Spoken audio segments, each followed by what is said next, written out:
presidente López Obrador se muestra confiado de que mañana en la reunión que sostendrá la delegación mexicana con homólogos estadounidenses para tratar de resolver la crisis de los aranceles, lleguen a un arreglo y se desactive la amenaza de que entren sanciones a las exportaciones mexicanas. Sin embargo, Donald Trump dice que lo más probable es que sí, que el próximo lunes entren en vigor estos castigos y a partir de entonces, dice, es cuando comenzarían a negociar. Vamos a ver qué pasa, pero desde luego toda la atención está puesta en esa reunión, en la negociación que mañana sostenga el canciller Ebrard con el secretario de Estado Pompeo allá en Washington. Soy José Buendía, de esto vamos a hablar hoy en Opiniones Encontradas. Le dejo mi Twitter, José Buendía MX, y si me acompaña vamos a ver rápido algunas de las principales declaraciones que enmarcan este conflicto para arrancar aquí en el foro con nuestro debate de hoy. El presidente Andrés Manuel López Obrador manifiesta tranquilidad y confianza en que la negociación con Estados Unidos para desactivar la crisis de los aranceles se resolverá por la vía del diálogo y el acuerdo. Esto a pesar de la furia del presidente norteamericano Donald Trump y la rudeza de las medidas para obligar al país a frenar los flujos de migrantes centroamericanos. La delegación mexicana que encabeza el canciller Marcelo Ebrard se encuentra en Washington a la espera de reunirse con el secretario de Estado Mike Pompeo, cuando al parecer tendrá que ofrecer más que planes para lograr que el presidente Trump se desista del castigo comercial. Esto debido a que el mandatario exige acciones y no palabras, según un Twitter que puso tras conocerse la reunión. ¿Qué puede negociar entonces para recuperar el desarme arancelario? Mientras en los congresos de los tres países se perfila el proceso legislativo para ratificar el TEMEC. Posiciones. 1. El presidente López Obrador confió en que se logre un acuerdo con Estados Unidos para evitar los aranceles mencionados, que se está viendo la posibilidad de un acuerdo. 2. Por su parte, Donald Trump indicó que, como señal de buena fe, México debe detener de inmediato el flujo de personas y drogas a territorio estadounidense. 3. La firma de un acuerdo de tercer país seguro obligaría a los migrantes que transitan por territorio mexicano a primero solicitar asilo a México, cancelando la posibilidad de hacerlo en Estados Unidos, esto a cambio de eliminar una amenaza de aranceles, la cual no sería aceptable para el gobierno mexicano. 4. El jefe de gobierno interino de la Casa Blanca, Mick Mulvaney, había asegurado que el declarar a México como país seguro para los solicitantes de asilo era una de las prioridades para reducir el número de migrantes. 5. El presidente de la mesa directiva del Congreso, Porfirio Muñoz Ledo, señaló que estamos muy cerca de agotar la vía amistosa. Excelsior Televisión. Arrancamos con Opiniones Encontradas. Muchas gracias por estar con nosotros. Vamos a hablar de la crisis de los aranceles. Mañana hay una importante reunión en Washington. El canciller Ebrard finalmente, desde el viernes, estaba esperando ahí en Washington a reunirse con el secretario de Estado Mike Pompeo. Finalmente lo hará mañana. Y hay, digamos que, visiones encontradas sobre las expectativas de esta reunión, mientras el presidente López Obrador cree que va a haber acuerdo. Incluso Ebrard habla de 80% de posibilidades de llegar a él. Tenemos, en cambio, a Donald Trump diciendo, yo creo que no, yo creo que van a entrar los aranceles el próxima semana y a partir de eso comenzaremos a negociar. Muchas gracias por estar con nosotros, Fausto Pretelín, un placer, como siempre. Usted ya lo conoce, amigo de este programa, Aribel Contreras, ¿cómo estás? Muchas gracias por estar con nosotros. Al contrario, y posiblemente podamos tener un enlace telefónico con Moisés Kalach, negociador del cuarto de al lado, que ha estado muy de cerca en todo este proceso de negociación desde el TEMEC. Pero pues arranquemos nosotros y la verdad es que optimismo del observador, no sé si coincidan, y te preguntaría, pues, ¿qué pueden negociar? ¿Por qué el optimismo? En caso que lo veas optimista, a lo mejor no.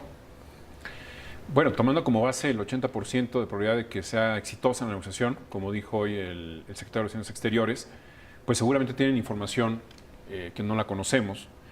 Y ese 80%, pues bueno, hablaría de que no se aplicaría el arancel para el próximo lunes 10 de junio.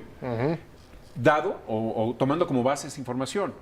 El otro lado de la moneda, pues bueno, está una decisión tomada por parte del presidente Trump con un eje transversal electoral, yo diría, desde hace 4 o 5 meses, pues él declaró la emergencia nacional, él estaba a favor de que los inmigrantes ilegales fueran llevados a las ciudades santuario. Así es. Él de alguna manera ha despedido a los principales funcionarios de inmigración allá en Estados Unidos por considerarlos débiles. Él de alguna manera pues ha pedido un dinero extra al Congreso para hacer el muro fronterizo. Él está enojado con el tema de la inmigración porque han entrado más de 100,000 centroamericanos por mes en los últimos 2 o 3.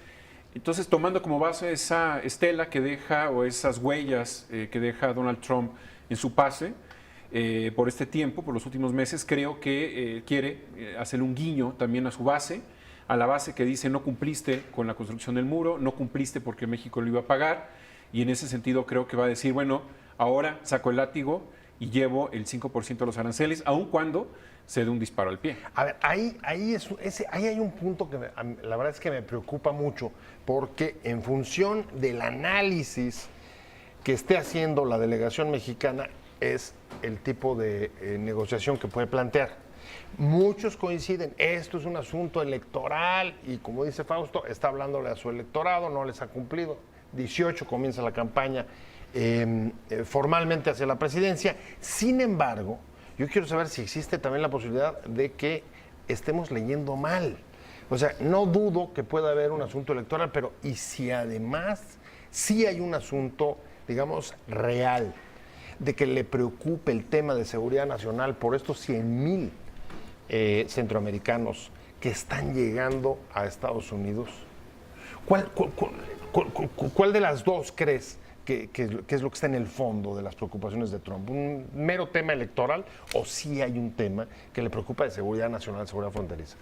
La lectura que debemos de darle, José, sin duda, es teniendo como epicentro el tema migratorio. ¿Por qué? Porque es una promesa de campaña, porque cuando llega a la presidencia, él obviamente se enfocó al tema migratorio, construir el muro, y por supuesto que hoy es la principal razón por la cual él se dedicó a tuitear. Recordarás que a principios de abril, cuando amenaza que se va a cerrar la frontera, aquí en tu programa, justamente el viernes 5 de abril, yo te comentaba que el tema migratorio nos iba a dar mucho de qué hablar de aquí a que él terminara este periodo y el siguiente en caso de su reelección, que es muy probable. Por supuesto que el epicentro es la migración y la justificación y lo que lo motiva y el motor que lo lleva es la cuestión electoral.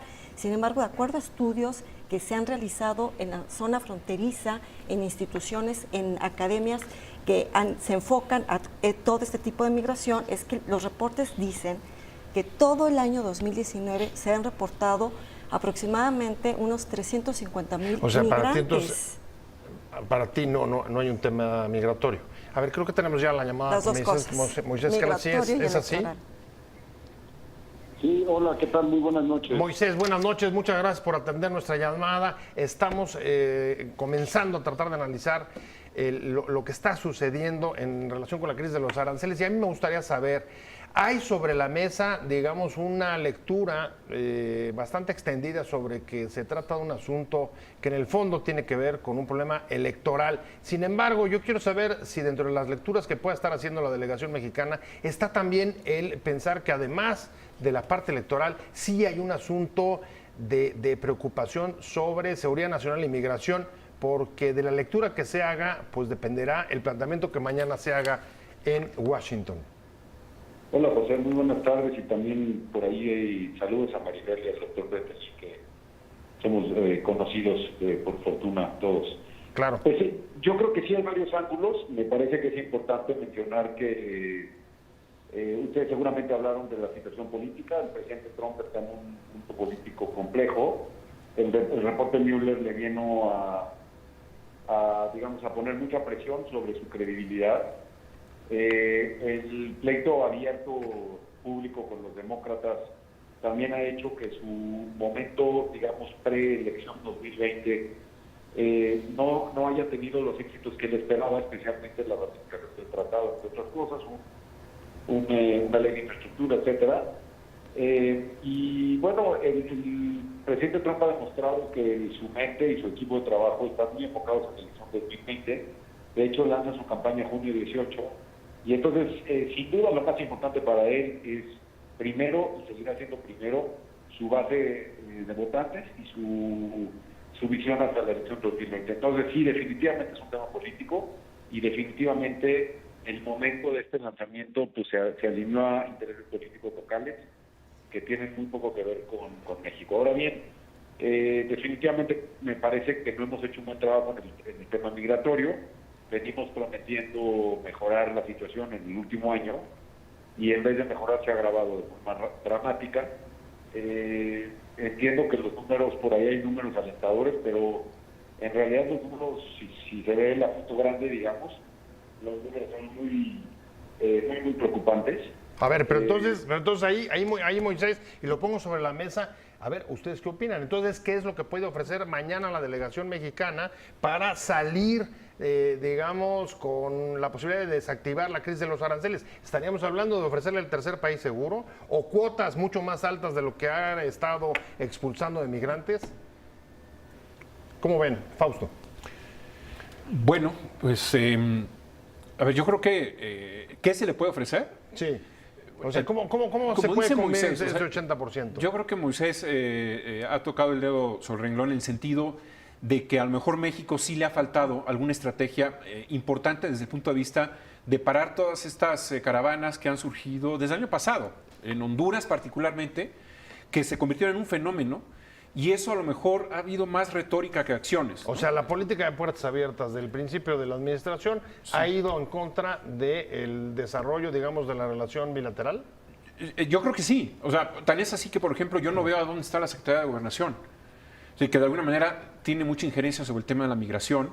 Si bien es cierto, la seguridad ya no tiene de tanta dependencia de ella, pero sí falta una coordinación importante de qué va a hacer, ¿no?, en México, porque la frontera sur de México es un desastre. O sea, es un desastre porque cualquier persona puede entrar sin ningún problema. Entonces, no significa que no sea uno humanitario, sino que de alguna manera sí debe de haber un control. Así como es un desastre la frontera de Estados Unidos, que desde Estados Unidos a México puede entrar cualquier persona, con armas o sin armas, eso hay que decirlo. Creo que ese es un problema neurálgico en este momento. O sea, digamos que habría, según lo que dicen ambos, habría cierta, digamos, justificación de las acciones del presidente Trump por el asunto de migración. Lo que pasa es que recordemos que en términos de geopolítica, la seguridad nacional de Estados Unidos ya se fue hasta la frontera sur de México con Centroamérica. Por supuesto que hay un componente de seguridad, por supuesto de que está sumamente molesto porque la actual administración de México no está haciendo el trabajo para ellos. Por supuesto que el plan integral de migración... A pesar de que han crecido las deportaciones, el trabajo que ha hecho México en el último mes y medio, 2 meses, es notable. Lo estamos leyendo en casi todos los diarios. Cómo se han multiplicado las deportaciones. Y ahí te preguntaría, Moisés, entonces lo que hay que ofrecer mañana, o la única salvación para desactivar la crisis, es ofrecerle tercer país seguro o cuotas más altas de migrantes. Mira, José, déjame por favor confesar que no soy un experto en migración. Es más, creo que sé del tema mucho menos que muchos de nuestros compatriotas ciudadanos comunes. O sea, no me considero una voz muy educada en el tema migratorio, entonces seré cauteloso en lo que digo. Sí. Yo lo veo del lado de los empresarios y lo veo en un sentido muy pragmático. Nos costó mucho trabajo llegar a firmar el tratado, nos costó mucho trabajo entender el juego político y cómo se mueven las cosas en Estados Unidos. Y ahora que ya tenemos un tratado comercial sólido, renegociado, firmado, listo para pasar, esto pasa por un tema político y por un tema migratorio. Cuando yo voy a las reuniones en Washington con la gente de alto nivel, me dicen el tema migratorio es muy grave y no se ha arreglado. La cantidad de gente que está llegando a la frontera con complicidad, entre comillas, lo digo con respeto, del gobierno mexicano que está dejando pasar a la gente. Ha llegado a números en los primeros 4 meses de este año que son alrededor de 350,000 personas, cuando todo el año pasado tuvimos 350,000 personas en la frontera. Entonces, este año pinta para que lleguemos a 1 millón de personas tratando de llegar a la frontera de sur de Estados Unidos a través del territorio mexicano. Pues obviamente, no importa cuántas deportaciones se hayan hecho, si los números son de esa magnitud, obviamente hay un problema gravísimo, ¿no? Ahora bien, repito y me voy al primer punto, el presidente Trump ha sido muy hábil en juntar los temas y en tocar un lema de campaña para mostrarse fuerte. No dejemos de ver de dónde viene.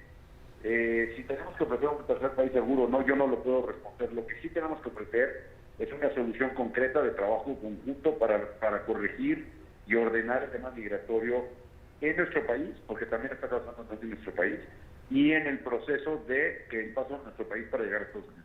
Esa es una realidad. Vamos a tener un problema de seguridad nosotros. A ver, pero yo sí creo que es eso. En sentido inverso de lo que estás diciendo, Moisés, ¿le faltó o le ha faltado al gobierno mexicano justamente ser o tener la habilidad para juntar temas? Por ejemplo, el tema de las armas, por ejemplo, el tema del narcotráfico, del lavado de dinero. Es por ahí donde ha estado parte también de nuestros déficits. Poniendo como preámbulo el hecho de que la diplomacia mexicana quizás está desencanchada, es decir, ha entrado muy tarde, porque quizás la visión del gobierno federal es mucho más etnocéntrica que geocéntrica, es una visión mucho más interna, doméstica. Tan es así que el presidente López Obrador no ha mostrado el interés por reunirse con el presidente Trump, es decir, deja la inercia que pase lo que ha sucedido en los últimos 3 años, es decir, desde Peña Nieto, que no recibió en Los Pinos ya como presidente a Trump, ni viceversa. Eso habla de que ha faltado empatía. Y yo creo que uno de los grandes expertos en la diplomacia mundial es Kennedy. Y también gente de Estados Unidos, de la Secretaría de Estado, en donde hablan con claridad cómo acercarse a los presidentes, cómo generar empatía. Yo creo que eso le ha faltado mucho a nuestro presidente. Es decir, el hecho hoy, por ejemplo, de que diga no voy a ir al G20, eso también habla un poco de esa visión doméstica que se tiene. Y eso, a la hora de estar negociando con los estadounidenses, creo que Donald Trump está feliz, porque no hay una gran importancia, no hay interés por parte del gobierno de México por meterse en el mundo. Y eso, entonces diría, es un déficit. parte, digamos, de la política mucho más aislacionista del gobierno mexicano a nivel, y el hecho de que pues, la reunión más importante de la que tenemos cuenta de contacto directo entre el presidente López Obrador y el círculo cercano del presidente Trump fue aquella reunión aquí, no quiero decir clandestina, pero bastante discreta. No, atropellada e informal, de la que nos enteramos después de que sucediera, también tiene parte de la culpa de las dificultades de comunicación que hoy nos tienen en esta crisis. En parte sí, José, y además yo siento que se confiaron mucho porque una vez que cerraron filas para el tema del TEMEC, una vez que acordaron el 17 de mayo que se eliminaban los aranceles al aluminio y al acero, se creyó por parte del gobierno que ya todo iba a estar tranquilo, se que acabó el último simplemente obstáculo. se iba a iniciar el proceso de ratificación en los 3 países. Muestra de ello es que la semana pasada Canadá inició y de manera paralela le siguieron Estados Unidos, México. El día de hoy el Senado de México ya inició también su proceso para dar la ratificación la próxima semana, pero se confiaron. ¿Por qué? Porque al final de cuentas tenemos que estar conscientes que hablamos de un personaje reactivo, impulsivo, que hace política exterior en su red social, y el hecho de que se haya llegado a un acuerdo en términos comerciales no significaba que no hubiera un mayor problema con él, específicamente con Estados Unidos, por el tema migratorio. Bueno, si bien es cierto que no podemos contaminar es las agendas, también lo es que él sí lo hace. De hecho, y voy contigo, Moisés, por eso dice que están tan cansados de todo lo que ha significado lograr avanzar en el TEMEC, y hoy las dificultades crecen, se complican, aunque Ebrard dice 80% de probabilidades de llegar a un acuerdo. ¿Tú compartes y de dónde crees que pueda venir ese optimismo, Moisés? Pues ojalá, bienvenido. Mira, nosotros siempre optimistas, estamos trabajando cerca del canciller, no sé de dónde sacó el número, ojalá, y tienen mucho más información que nosotros, ojalá y así sea. Nosotros estamos apoyando desde nuestras trincheras, haciendo movimiento de nuestros aliados. Ahí salieron pronunciamientos muy importantes de algunos senadores importantes, en especial el senador Grassi, que es el líder del Comité de Finanzas republicano de Iowa, y que además es uno de los hombres más influyentes del Partido Republicano y por mucho el más influyente del Senado. El senador McConnell, por ahí está también, el Chamber of Commerce y los empresarios, las 500 empresas más importantes de Estados Unidos. Eso es donde estamos tratando de apoyar, haciendo contrapesos. Bueno, pero ustedes mañana van a estar ahí, los empresarios van a estar representados en el encuentro, ¿no? Sí, claro, ahí vamos a estar, y lo más importante es que vamos a estar apoyando, porque en estos momentos hay que cerrar filas, hay que ser muy propositivos para tratar de poner soluciones en la mesa, no caer en la complacencia de tener que apuntar dedos a ver de culpabilidades. Esto es para resolverlo. El presidente Trump es un personaje complejo, pero nosotros ya llevamos 3 años negociando con él, y creo que el mantener la calma, el no subirnos al ring, el ir con propuestas concretas, ha salido una estrategia ganadora. El subirle el costo de salida a este tipo de soluciones, digamos, de corto plazo, me parece que han sido exitosas, y creo que por ahí tenemos que seguir, y hay que entender que está en campaña.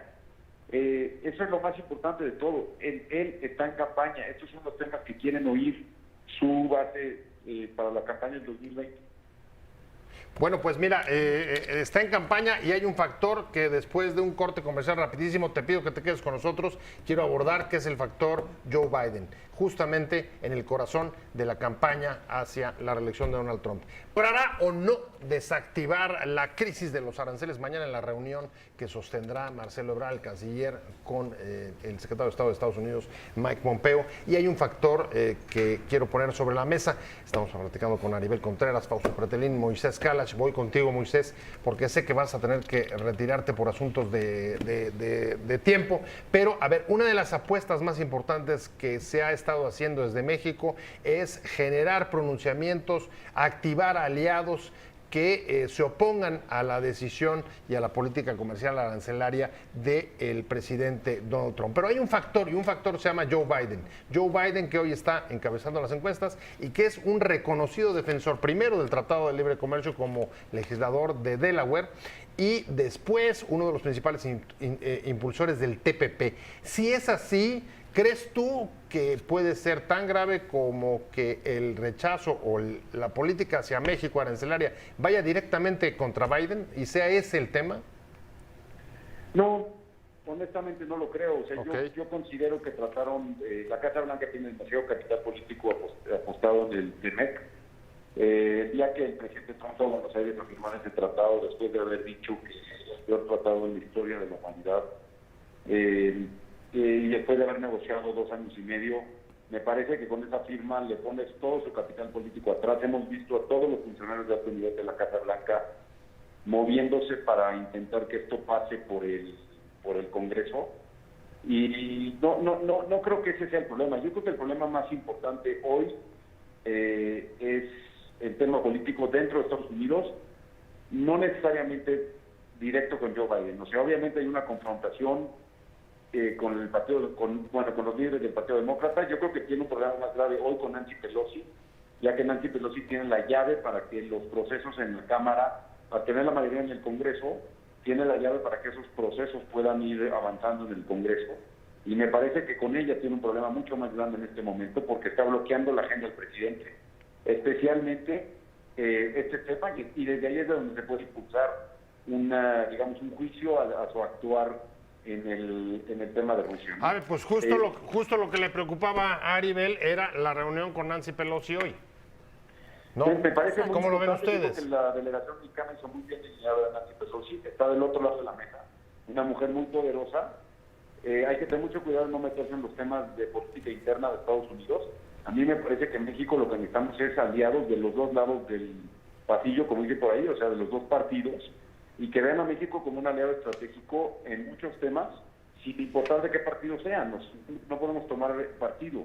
Somos un aliado estratégico, principalmente en tema comercial. Nosotros somos el principal socio comercial a partir del primer trimestre de este año, pero también somos un socio estratégico en temas de seguridad, que tú ya mencionaste, y otros. No hacemos todo perfecto, pero sí somos un socio estratégico. Bueno, y algo que la verdad no hemos sabido nosotros juntar, pero frente a estas, digamos, búsqueda de alianzas, Fausto Pretelín, lo que dice Donald Trump es, a ver, esa versión de que incluso los republicanos me van a bloquear a mí lo de los aranceles es, simplemente dijo, ridículo.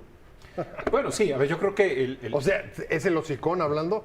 Yo creo que el siguiente paso es que Donald Trump posiblemente declare una emergencia nacional con el tema de los aranceles y los republicanos le cierren el paso. Es decir, los republicanos que están a favor del libre comercio, que están en contra de la imposición de los aranceles, ellos de alguna manera, dentro de 6 semanas o un mes, etcétera, puedan de alguna manera desactivar este decreto que posiblemente pueda aplicar el presidente Trump.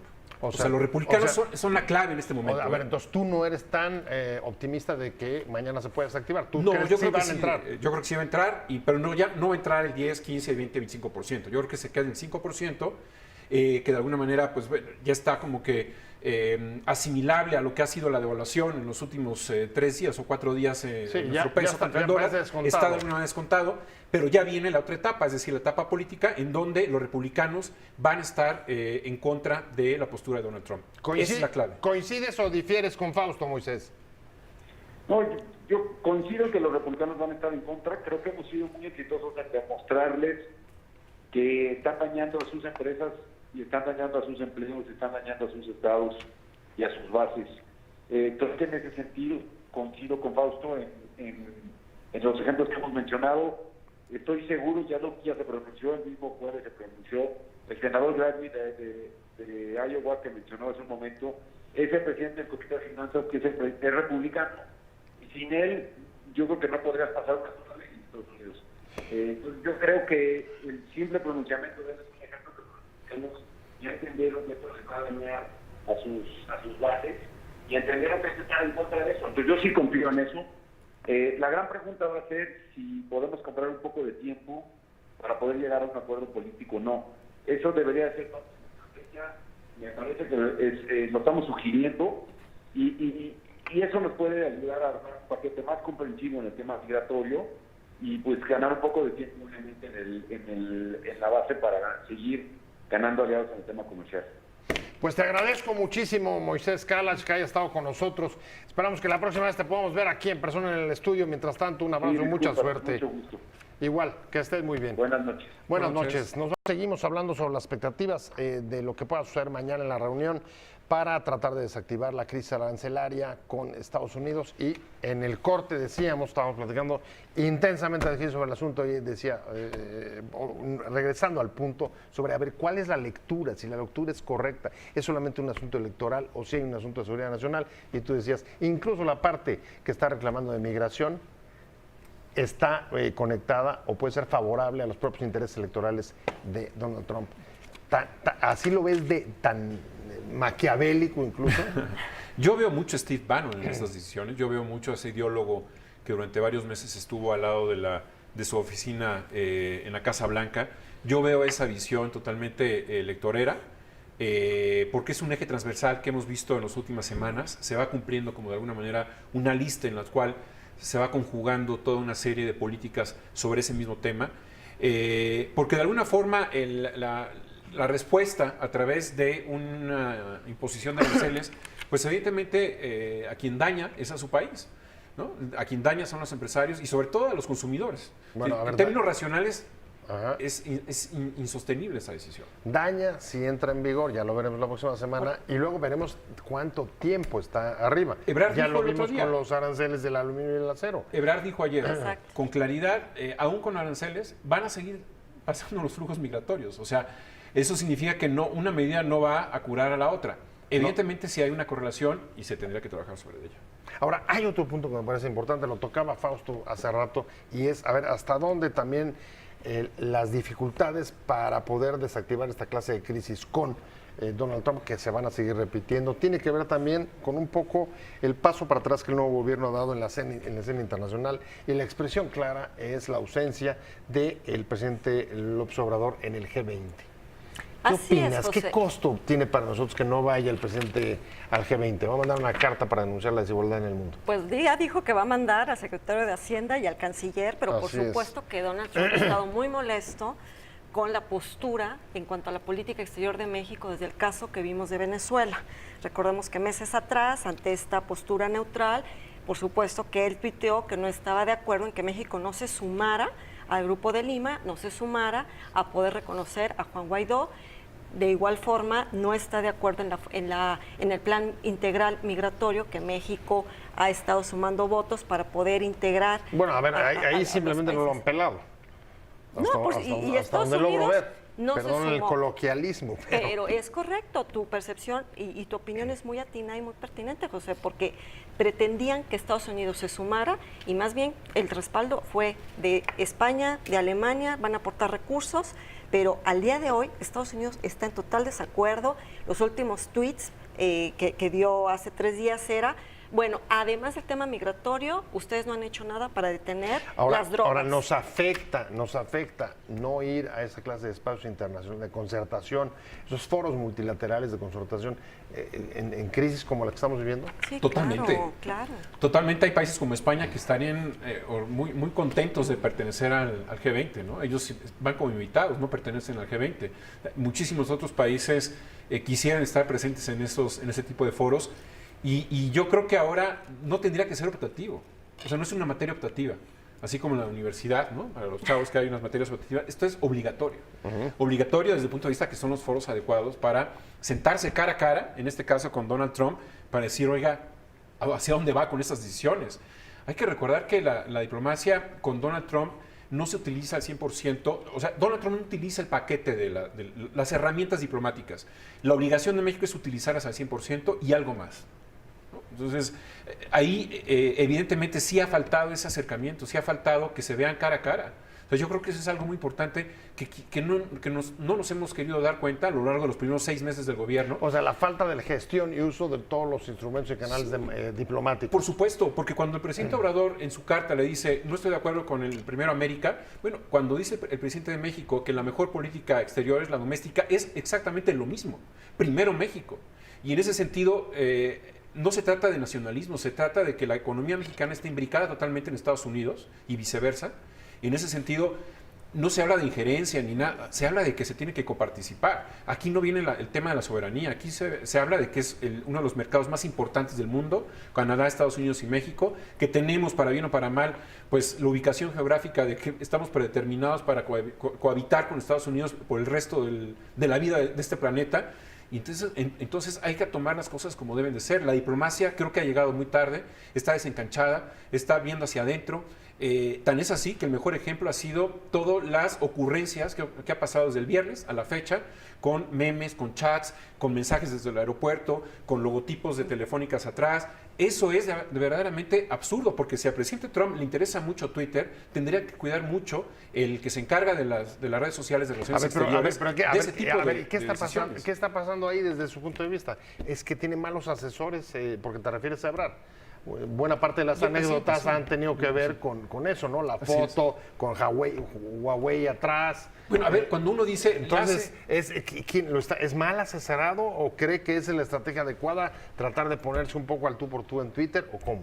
Lo que pasa es que no hay una estrategia, José, de acuerdo a lo que hemos venido viendo desde que asumió la presidencia el presidente de México. Por supuesto que se ha enfocado a otro tipo de prioridades que no precisamente son las prioridades que se requieren para una nación con la complejidad, con esta interdependencia económica con Estados Unidos y que además vivimos una asimetría política, que estamos viviendo un proceso comercial muy importante. Las cadenas de valor en términos comerciales están sumamente integradas. Sabemos y entendemos la afectación comercial, pero no podemos separar las agendas comercial y política en estos tiempos digitales del tweet de Trump, donde por supuesto que hay que mandarle mensajes intrínsecos, disfrazados a través de sus redes sociales, porque es la comunicación que a él le gusta tener. Me quedan 2 minutitos. ¿Cuál es su pronóstico para mañana? ¿Qué esperan que pase? Avances en la agenda, pero no se va a resolver al 100%. Es factible que se detenga el plazo del 10 de junio, ese es mi pronóstico, pero dudo mucho que lleguen las 12 de la noche del día de mañana en Washington y que digan los funcionarios que la mañanera del jueves va a ser buenas noticias de que se eliminaron. Eso dudo mucho. Lo que puede negociar es eso que dice Trump de hacer algo, es, digamos, negociar los plazos. Yo me quedo con lo que dijo el secretario de Relaciones Exteriores de México. Hay 80% de probabilidad de éxito. Entonces, si él tiene más información que nosotros, ojalá que de alguna manera se desactive el problema. O sea, tú si ves... Yo sí le creo al canciller. Le crees al canciller y además confías en que puede hacer no solo plazos, sino desactivar y que no entren en vigor. El próximo lunes, el 5% de los aranceles.